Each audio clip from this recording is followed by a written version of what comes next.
बाज और बिल्ली की कहानी। एक जंगल में एक बड़ा सा बरगद का पेड़ था। उस पेड़ के छाल में एक बूढ़ा बाज रहता था। वह बाज अंधा था। इसके कारण वह कहीं बाहर नहीं जा पाता। उस पेड़ पे बहुत सारे पंछी भी घोंसला बनाकर अपने बच्चों के साथ रहते थे। वह पंछियां पूरा दिन भोजन ढूंढने में लग जाते। यह बूढ़ा बाज पंछियों के बाहर जाने पर उनकी बच्चों को अच्छे अच्छे कहानियां बोलते हुए ध्यान रखता। शाम को घर लौटने वाले पंछी उनके लाए हुए भोजन में थोड़ा सा बाज को भी देते। ऐसे समय बीतता गया। एक दिन वहाँ से गुजरता हुआ एक बिल्ली पेड़ पे खेल रहे पंछियों के बच्चों को देखा। आहा, बच्चे बहुत नरम हैं। इनका मांस तो बहुत ही अच्छा होगा। इतने स्वादिष्ट खाने को मैं अपने सामने रखकर पूरा जंगल घूमता रहा। सोचकर उन्हें खाने उस पेड़ पर चढ़ गया। उस बिल्ली को देख सारे पंछियों के बच्चे डर के चिल्लाने लगे। वह आवाजें सुनकर बाज शाल से बाहर आकर कौन है वो करके गुस्से में चिल्लाया। उस चिल्लाहट सुनते ही बिल्ली के ऊपर के प्राण ऊपर ही गए। उधर उन बच्चों के अलावा कोई नहीं सोचकर पेड़ चढ़ गया था। पर अब बाज को देख कांपने लगी। बचने के लिए उसे कोई रास्ता नहीं दिखा। जो होगा सो होगा सोचकर साहस करके कहा, हाँ, मैं एक बिल्ली हूँ। आपके आज्ञा के बिना इस पेड़ पर चढ़ के आने के लिए माफी चाहता हूँ। तब तुरंत बाज, क्या तुम बिल्ली हो? पहले इस पेड़ से उतरकर चले जाओ, नहीं तो तुम्हारे प्राण ले लूंगा, बोलकर चेतावनी दी। हाँ, पर अब गुस्सा ना हो। मेरा जन्म बिल्ली जात का होने पर भी उस जात के लक्षण नहीं आए। मैं मांस नहीं खाता, ऊपर से ब्राह्मण हूँ। इस जंगल के पंछी जानवर तुम सब बहुत ही अच्छे हैं करके तुम्हारे लिए अच्छा ही सुनकर तुमसे दोस्ती करने के लिए आया हूँ। बिल्ली ने बहुत ही होशियारी से कहा। बिल्ली के बातें सुनकर बाज बहुत खुश हुआ। इससे बिल्ली बाज की और तारीफ करने लगी। उस दिन से दोनों अच्छे दोस्त भी बन गए। तब से हर दिन वह बिल्ली पंछियों के ना होने के समय पर बाज के पास आकर 1 घंटा बातें करके चली जाती। बिल्ली के मीठे मीठे बातों से पंछियों के बच्चे उससे अच्छे से मिल गए। ऐसे कुछ दिन बीत गए। फिर मौका देख हाथ आए हुए हर एक बच्चे को खाना शुरू कर दिया। बिल्ली खाने के बाद बिना किसी को दिखे उन बच्चों के हड्डियों को बाज के रहने वाले छाल में फेंक दिया। आगे आगे पेड़ पे रहने वाले पंछी अपने बच्चों को गायब होता देख वह सब एक दिन इकट्ठा होकर बाज के पास आकर अपने बच्चों के गायब होने वाले खबर पूछे। अंधा बाज उसे कुछ नहीं पता, लेकिन सारे पंछी बाज के घर जाकर देखा तो पूरा छाल पंछी के बच्चों की हड्डियों से भरा पड़ा था। बिल्ली के बारे में ना कुछ जाने बिना सारे पंछी बाज ही उनके बच्चों को मारकर खाया होगा सोचकर उस बूढ़े बाज को अपने नुकीले चोंचों से वार कर करके मार दिया। करके पीड़ित होते हुए बाज ने अपने प्राण छोड़े। इस कहानी की शिक्षा है कि जन्मजात के लक्षण मरने से भी नहीं मिटते। कुएं में हीरे का कंगन। एक गांव में रामू नाम का एक लड़का रहा करता था। एक दिन जब उसकी माँ घर साफ कर रही थी तब उसे एक पुराने जमाने का सोने का कड़ा मिला। वो उसे अपने हाथ में लेकर कहने लगा, माँ, मुझे ये कड़ा एक दिन के लिए पहनने को दो ना। बेटे की इस ख्वाहिश को देखकर माँ ने कहा, ठीक है बेटा, पहन लो, लेकिन याद रखना कोई साधारण कड़ा नहीं है ये तो सोने का कड़ा है। आज इसे पहन लो और कल तुम्हारे पिता को बिना बताए हम इसे वापस अलमारी में रख देंगे। जैसे ही इसकी माँ ने कहा वो तुरंत कड़े को पहन के सारा गांव घूमने लगा। रात में भी उसने उस कड़े को खुद से दूर नहीं किया और अपने पास ही रखकर सुकून से सो गया।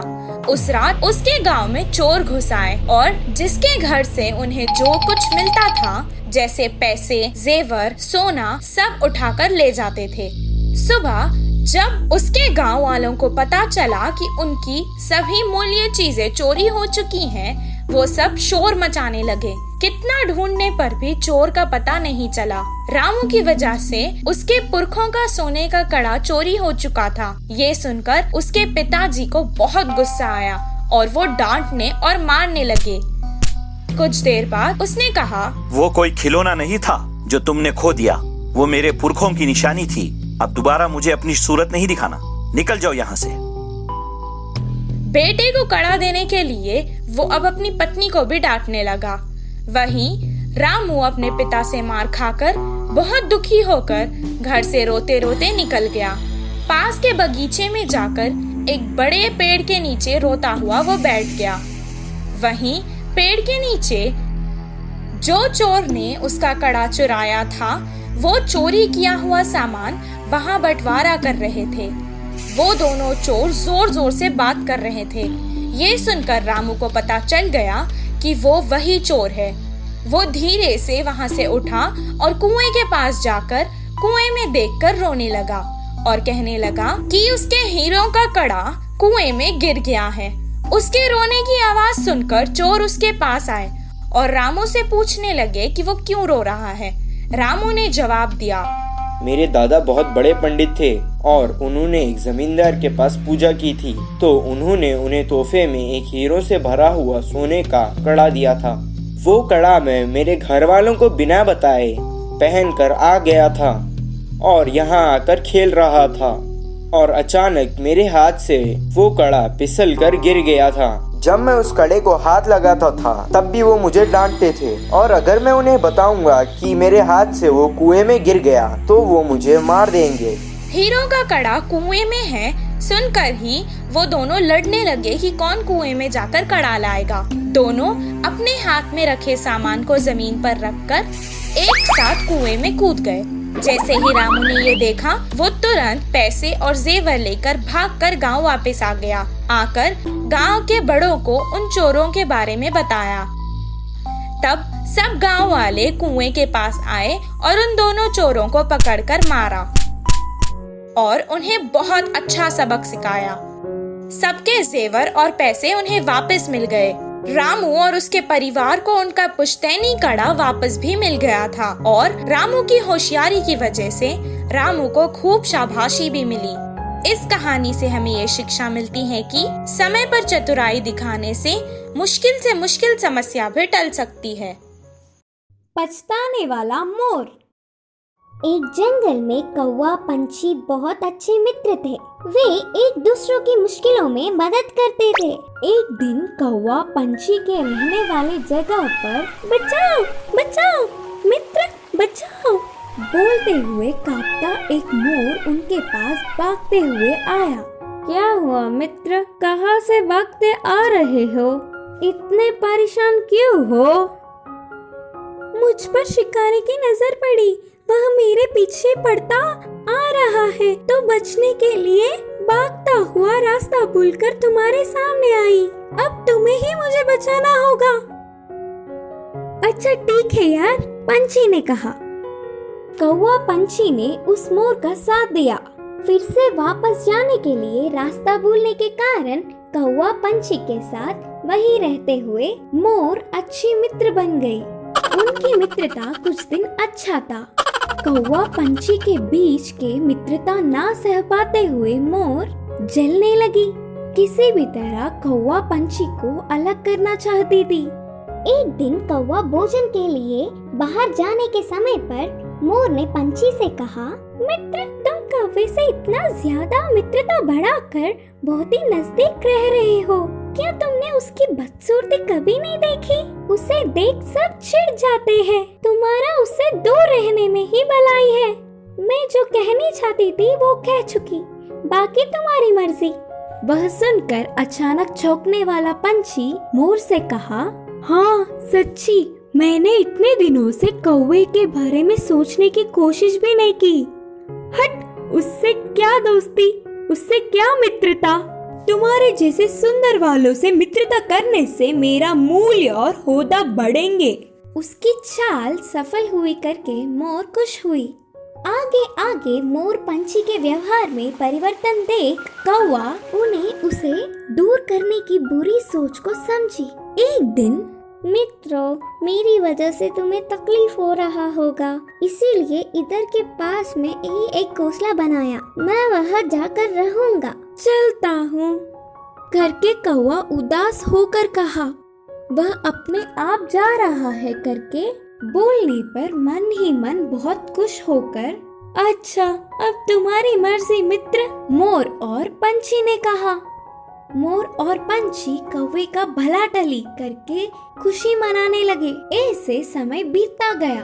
पुराने मित्रों को छोड़ के आए हुए बहुत दिन होने से कौवे को उन्हें देखने की इच्छा जागी। पुरानी जगह पर उड़ता हुआ आया।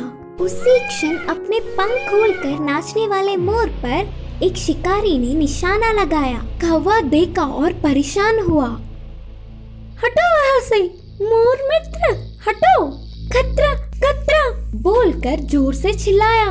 पास में मरी हुई सांप को अपनी चोंच से पकड़कर शिकारी पर छोड़ा। सांप अपने ऊपर गिरने से, बचाओ बचाओ, सांप सांप बोलते हुए जोर से चिल्लाकर डर के शिकारी वहाँ से भाग गया।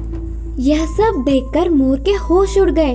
भागते हुए आकर कौवे की चरणों पर गिरी और रोते हुए कहा, माफ कर दो मित्र, सुंदरता के घमंड में मैं मेरे मुश्किल समय में मदद करने वाले तुम्हें धोखा दिया, लेकिन तुमने मेरे प्राण बचाए। तुम्हारा कर्ज कैसे भुगतान करूं? तब कौवे ने कहा, पछतावे से बड़ी कोई सजा नहीं, मैंने तुम्हें पूरे दिल से माफ किया। तभी आई हुई पंछी पूरी बात जानकर दुखी होकर अपनी की हुई गलती पर शर्मिंदा होकर सिर झुकाया। फिर तब से कौवा, पंछी, मोर हमेशा की तरह अच्छे मित्र जैसे रहने लगे। इस कहानी की शिक्षा है कि अपने भूलों को भी भुलाने वाला ही सच्चा मित्र होता है।